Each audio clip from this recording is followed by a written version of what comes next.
네, 증권광장 첫 순서는 10시 투자전략실입니다. 시장의 흐름을 파악하고 그에 맞는 전략을 세워보는 시간인데요. 금요일 이 시간 함께 해줄 두 분 소개해드리겠습니다.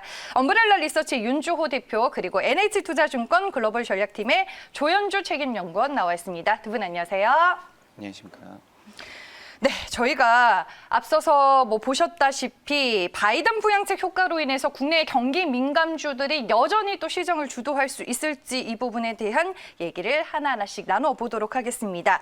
네, 바이든 행정부의 대규모 경기 부양책이 의회를 통과하게 됐습니다. 오늘 이제 서명을 했다라는 기사까지도 제가 확인을 했는데 앞으로 이제 우리가 시장에서 기대해볼 만한 효과나 이런 것들이 있는 건가요? 네, 일단 이번 부양 정책이 좀 특이한 점은 작년에는 정말 코로나19로 인해서 피해를 받은 기업들을 중심으로 지원금이 대규모로 일어났다라고 한다면 사실 지금 같은 경우는 미국은 이미 백신 장세에 진입했다고 할 수 있는데 여기서 그와 마찬가지로 대규모 부양 정책을 하면서 가게들한테 직접적으로 현금을 쏴주는 그런 지원 정책이 거의 66%입니다.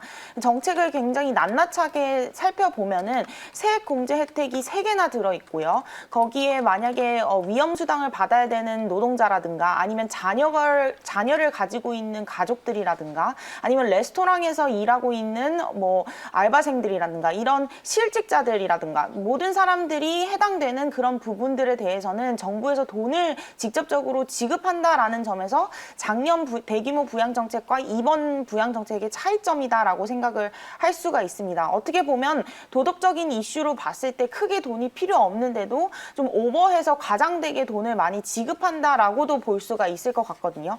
그럼 이런 정책이 시행됨으로 인해서 저희가 얻을 수 있는 효과는 당연히 경기가 과열 국면에 진입할 수 있다라는 부분입니다. 지금 현재 미국 의회랑 브루킹스 연구소에서 전망을 한 결과 1.9조 달러의 부양책으로 인해서 미국 경제 성장률은 2021년 2분기부터 4분기까지 잠재 성장률을 상회하는 오버슈팅 국면에 진입할 것이다라고 예상을 하고 있습니다. 보통 잠재 성장률을 경제 성장률이 상회할 경우에는 물가가 오르게 되는 국면에 진입을 하거든요. 그래서 본격적으로 2021년은 인플레이션 국면이 올 수밖에 없다라고 저희는 좀 판단을 하고 있습니다.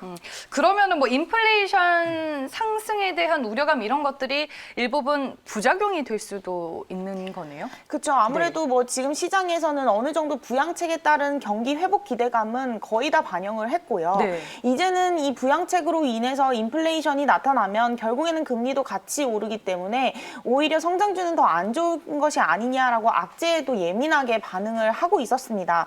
다만 이제 연준이 가만히 있지는 않겠죠. 만약에 인플레이션이 오더라도 금리의 상승을 막아줄 수 있는 사실 다양한 기구들이 있습니다. YCC 커브 컨트롤도 있고 오퍼레이션 트위스트라고 해서 단기 채권을 이제 장기 채권으로 바꾸는 이런 것들은 시장에서 기대를 하고 있기 때문에 사실 금리가 급격하게 상승할 것이다라는 우려는 좀 제한된 상태다라고 보실 수가 있겠고 네. 특히 21년 같은 경우는 금리를 어느 정도 낮은 수준을 유지하겠다라고 몇 번을 얘기를 했기 때문에 그러한 개입이 있을 경우에는 이제 크게 금리가 오르지 않을 것이다라고 안도를 할 수 있겠죠. 네, 알겠습니다. 일단은 슈퍼 부양책이 미국 행정부에서 통과가 됐습니다. 바이든 대통령의 서명까지 이제 마무리가 됐는데 이제 슈퍼 부양책에 이어서 다음은 대규모 인프라 패키지가 나올 것이다. 이런 기사들도 오늘 많더라고요, 대표님. 네, 어제 바로 이제 인프라 관련된 투자 법안 추진을 하겠다라는 내용이 좀 나왔고요.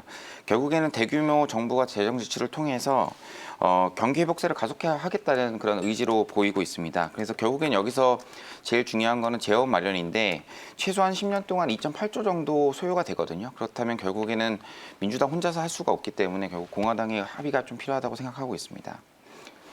네, 알겠습니다. 그러면 우리가 또 인프라와 관련된 부분을 시장에서 봐야 될 것 같기도 한데 그 얘기는 국민승 씨와 연결을 지어서 잠시 후에 조금 더 자세하게 들어보도록 하겠습니다. 일단은 추가 부양책 통과와 함께 주말부터 이제 미국인들에게는 현금이 바로 지급이 되는 것 같더라고요. 그러면 맞아요. 우리가 또 소비 효과가 극대화되는 것도 봐야 될 것 같은데 이 부분은 어떻게 전개가 될까요? 사실 미국이랑 한국의 차이점이 있을 것 같습니다. 미국은 확실하게 돈을 많이 쏴주기 때문에 소비 효과가 극대화될 것이다라고 생각을 하고요.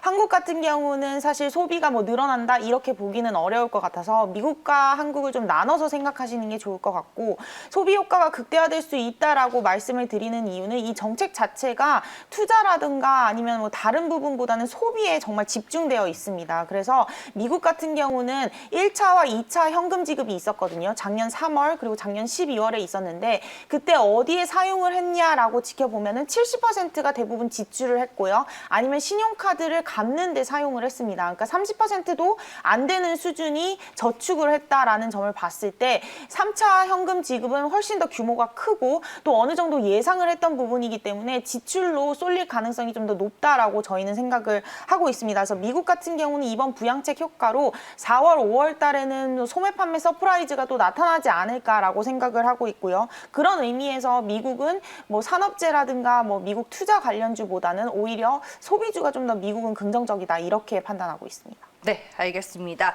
뭐 지금 경기 부양책이 미국뿐 아니라 글로벌 경제 회복에도 어떤 영향을 줄 건지 우리가 체크를 해봐야 될 것 같은데요. 네, 말씀하신 대로 뭐 지금 거의 미국이 가장 펀더멘탈이 좋고요. 네. 이제 연초에 투자 전략가들이나 이런 분들에서 예상을 했던 부분은 이제 미국 달러 약세, 그다음에 커머디티 강세 이런 부분을 예상하셨지만 최근에 보면 달러가 다시 강세로 간 일정 부분에는 미국의 펀더멘탈이 주요했다라고 생각을 좀 하고 있습니다. 그 모건 스탠리가 이제 1분기 때 미국의 GDP 성장률을 7.3%로 제시를 했고요. OECD 같은 경우에는 6.5%를 제시를 했는데 이게 이제 기존 전망보다는 한 2배 정도 뛴 거를 예상하는 거거든요. 그러면은 지금 아까 재정 정책을 통한 일자리 창출 이외에는 지금 미국이 가장 상황이 좋다라고 보시면 될 것 같습니다. 아마 주가도 다른 나라는 조정을 받고 한국도 조정을 받았음에도 불구하고 미국이 견조한 이유는 바로 이런 데 있다라고 저는 생각을 좀 하고 있습니다.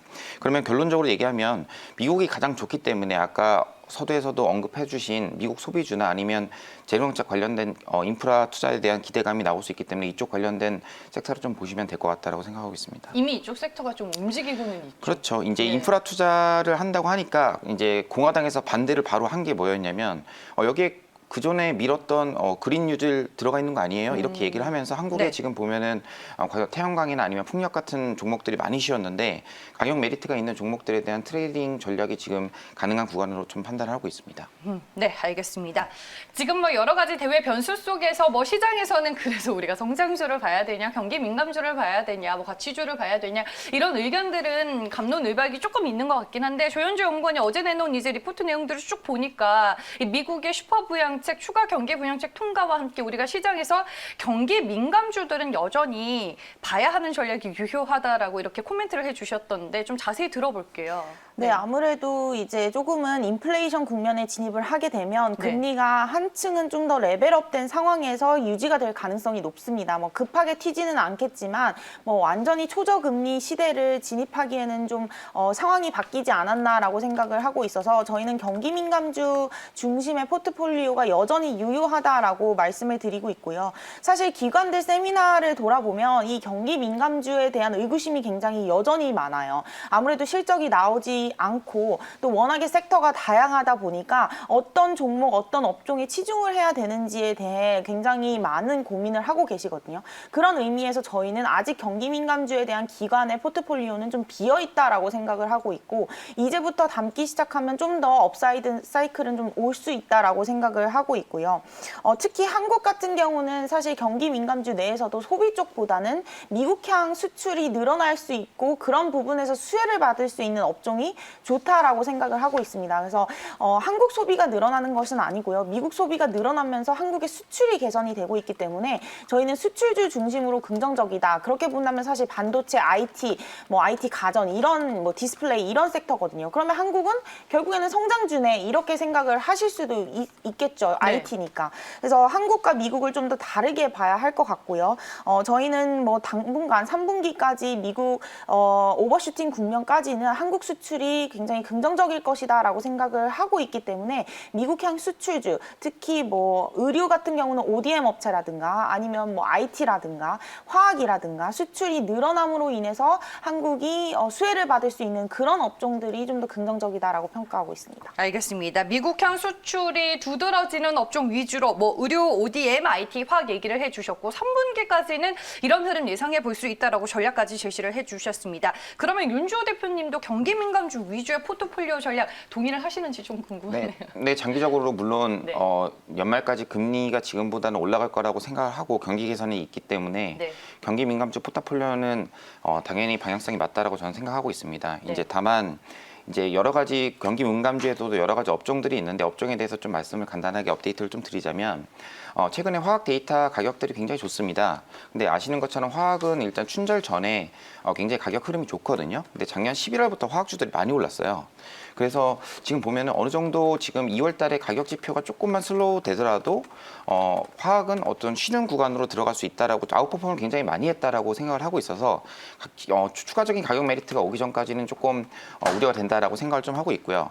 또 은행주 굉장히 최근에 금리가 올랐기 때문에 실적도 좋고 님도 개선됐기 때문에 1분기 실적이 굉장히 좋을 거라고 예상은 하고 있지만 네. 지금 금리의 상승이 조금 상승하다 멈췄기 때문에 결국엔 주가의 모멘텀이 좀 떨어졌다. 그럼 결국에는 지금 기관 투자가 입장에서 볼 수 있는 종목들은 이제 건설이나 기계 아니면 기계 쪽에서도 미국 쪽 이스포츠가 있는 종목들 이런 거에 관심이 될 가능성이 높고요. 다만 단기적으로 아까도 제가 태양광이나 풍력 이런 것들이 왜 오르냐라는 거에 대해서 말씀을 드렸는데 가격 메리트가 있는 성장주도 단기적으로는 접근을 좀 해볼 만하다라고 생각을 좀 하고 있습니다. 네, 알겠습니다. 건설 기계 장비 쪽 살짝 말씀을 해주셨는데 최근에 기관 쪽에서 많이 관심을 보이고 있는 종목 중에 우리가 유망하게 볼 만한 관심 있게 볼 만한 종목이 있을까요? 네, 일단은 네. 저도 이제 스몰캡 애널리스트 출신이었기 때문에 네. 종목 위주로 이제 좀 준비를 해왔는데요. 네. 최근에 이제 제 퀀트 모델에 걸린 종목이 이제 진성 TEC라는 종목입니다. 네. 이 종목은 워낙 펀더멘탈이 튼튼한 종목이기 때문에 이제 멀티플만 시장에서 왔다 갔다 거린다라고 보시면 될 것 같고요. 글로벌 피어 그룹에 이제 업체들이 캐터필라나 이런 업체들이 있는데 죄송합니다. 그런 업체들의 멀티플이 한 20배 이상 받고 있습니다. 다만 이런 회사들하고 똑같이 이 회사가 멀티플이 지금 10배 정도 수준인데 20배를 받아야 된다 이런 것보다는 어느 정도 그 미국의 경기 부양책 그다음에 재정 투자, 인프라 투자에 대한 기대감이 있을 때 항상 움직였던 종목이거든요. 그래서 최근에 펀더멘탈적으로 보면 작년 4분기부터 매출액이 다시 성장세로 돌아섰기 때문에 올해 추가적인 모멘텀이 조금이라도 있다면 주가는 추가적인 상승 여력이 있을 것이다라고 생각을 하고 있습니다. 네, 알겠습니다. 지금 충분히 매수 가능한 구간이죠, 대표님. 네. 알겠습니다. 최근에 또 빠르게 움직이고 있던데 충분히 미국 인프라 투자로 수혜를 기대해 볼 수 있는 종목이다라고 말씀해 주셨고요. 대표님이 또 돌리는 그 모델에 걸리는 진성 TC. 네, 맞죠? 네, 맞습니다. 알겠습니다. 진성 TC도 여러분들 글로벌 건설 업황과 더불어서 잘 한번 챙겨보시길 바라겠습니다. 10시 투자 전략실 오늘은 윤주호 대표와 조현주 연구원과 함께했습니다. 고맙습니다.